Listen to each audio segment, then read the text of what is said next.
Hi everyone, this is Matt, and this is how I build my mom's pond outdoors. She has a little tiny yard. I didn't know what to do. It was a shrub at one point. I took the shrub out, and then she was talking about having a waterfall at one point, and she wanted me to design something, so this is what I come up with. The pond is about 110 gallons. It's 48 by 36 by 18 inches tall. So yeah, she put some koi's in it now. I'll probably have to do an update video on it. Other than that, give me a like.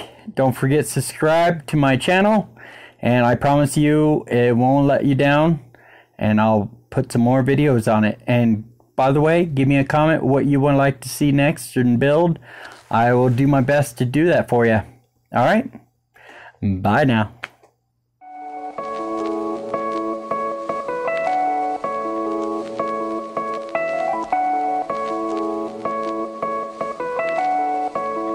One, two, three.